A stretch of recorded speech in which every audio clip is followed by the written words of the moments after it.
नमस्कार. आपल्याला कल्पनाच आहे सगळ्यांना, महाराष्ट्र विधानसभेची सार्वत्रिक निवडणुकीचा कार्यक्रम जाहीर झालेला आहे आणि त्या अनुषंगाने वेगवेगळ्या टप्प्यावर निवडणुकीची प्रक्रिया पार पडत असताना काल एक महत्त्वाचा दिवस असा होता की नामनिर्देशन पत्र मागे घ्यायचा दिनांक होता. जिल्ह्यामध्ये एकूण 334 उमेदवारांनी नामनिर्देशन पत्र दाखल केली होती.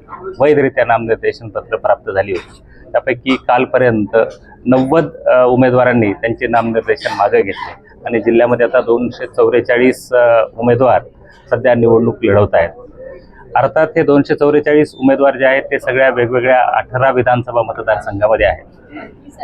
त्यामध्येही 6 विधानसभा मतदारसंघामध्ये उमेदवारांची संख्या 16पेक्षा जास्त गेल्यामुळं किंवा जास्त असल्यामुळं त्या ठिकाणी 2 बॅलेटिंग युनिट आपल्याला वापरावे लागणार आहेत आणि उरलेल्या 12 मतदारसंघामध्ये मात्र एका बॅलेटिंग युनिटवरच काम मागणार आहे. या निवडणुकीसाठी सगळी तयारी पूर्णतः झालेली आहे. जिल्हा प्रशासन पूर्णतः सज्ज आहे. आवश्यक असलेल्या EVM, VVPAT, इलेक्ट्रॉनिक मतदान यंत्र, पोलिंग पर्सोनेल, कर्मचारी, त्यांची ट्रेनिंग, ही सगळी प्रक्रिया पार पडलेली आहे. मतदान केंद्र स्थापन करणे, त्या संदर्भात भारत निवडणूक आयोगाची मान्यता घेणे, ही प्रक्रिया पार पडलेली आहे. मतदार यादीही प्रसिद्ध झालेली आहे.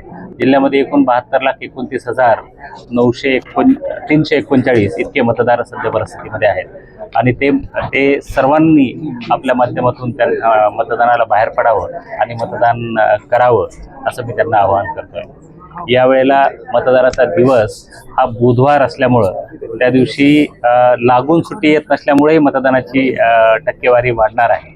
मतदारांना फॅसिलिटेट करण्यासाठी त्यांचं नाव कुठं आहे, कोणत्या मतदारसंघामध्ये आहे, कोणत्या मतदान केंद्रामध्ये आहे, मतदार यादीमध्ये आहे, हे शोधण्यासाठी त्यांना आपण 1950 हा जो टोल फ्री नंबर आहे तो उपलब्ध करून दिलेला आहे. त्याशिवाय भारत निवडणूक आयोगाची वेबसाईट आहे, त्याच्यातूनही आपलं नाव शोधता येऊ शकतं. त्याशिवाय CO ऑफिसची एक वेबसाईट आहे, त्याच्या माध्यमातूनही आपल्याला त्याचं नाव शोधता येऊ शकतं. मतदार यादीतलं नाव शोधणे आणि मतदान केंद्र शोधणे या दोन्हीसाठी सफिशियंट असं फॅसिलिटेशन यावेळेला करण्यात आलेलं आहे. आमच्या कार्यालयाकडूनही यावेळेला QR कोडच्या माध्यमातून एक लिंकद्वारे आपण त्या मतदान केंद्र आणि मतदार यादीतलं नाव शोधण्यासाठीची कॅम्पेन आपण करणार आहोत. मतदार जागृतीच्या संदर्भामध्ये अर्बन अपॅथी आपण मागच्या वेळेला लोकसभेला मोडून काढू शकलो आणि आपल्या ॲव्हरेज पोलिंग पर्सेंटेजमध्ये साधारणपणे 5 ते 6% वाढ झालेली होती. तीच वाढ आताही पुढं वाढवून नेऊन आपण नॅशनल किंवा स्टेट लेवलचं जे ॲव्हरेज आहे ते आपण अचीव करण्याचा प्रयत्न करणार आहोत. जिल्ह्यामध्ये वल्नरेबल एरिया नाही आहेत.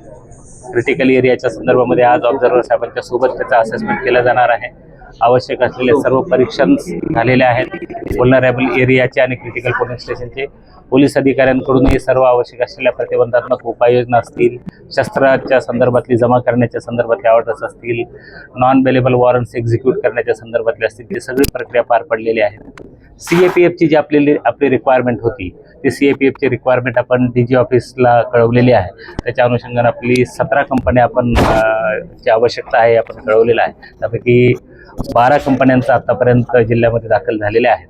त्यांना आपण इलेक्शन रिलेटेड वेगवेगळ्या कामासाठी वापरणार आहोत. त्यांना अर्थातच कायदा आणि सुव्यवस्थेसाठी त्यांना वापरता येत नाही. आयोगाचे निर्देश आहेत त्यांना कायदा आणि सुव्यवस्थेची कामं न लावता त्यांना इलेक्टोरल रिलेटेड ज्या ॲक्टिव्हिटीज आहेत त्यामध्ये जसे की कॉन्फिडन्स बिल्डिंग मेजर असतील, फ्लॅग मार्च असतील, तर या संदर्भामध्ये आपण त्यांना त्यांची मदत घेणार आहोत.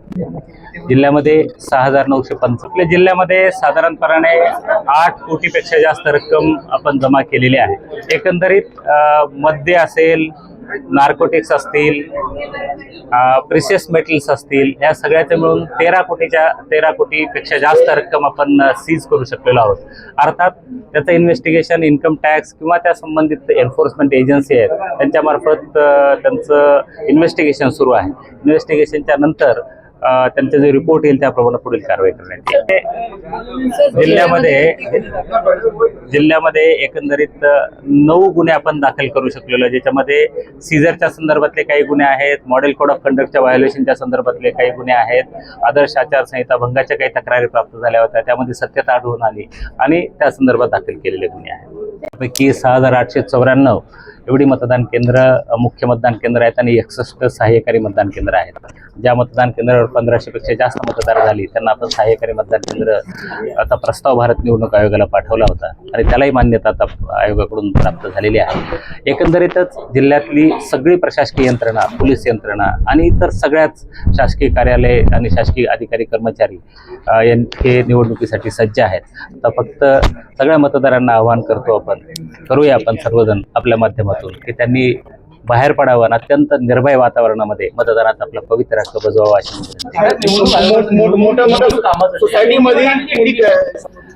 सोसायटीमध्ये किती मतदान केंद्र आपल्याला लोकसभेच्या वेळेला भारत निवडणूक आयोगाकडून सूचना प्राप्त झाल्या होत्या की ज्या हायराईज बिल्डिंग्स आहेत त्यामध्ये मतदानाच्या प्रमाण कमी असतो, तर ते वाढवण्यासाठी आपल्याला सहकारी गृहनिर्माण संस्था किंवा ज्या उंच इमारती आहेत हायराईज बिल्डिंग अशा ठिकाणी आपल्याला काही मतदान केंद्र स्थापन करता येऊ शकतील का याची आम्ही असेसमेंट केली जिल्हाभरामध्ये.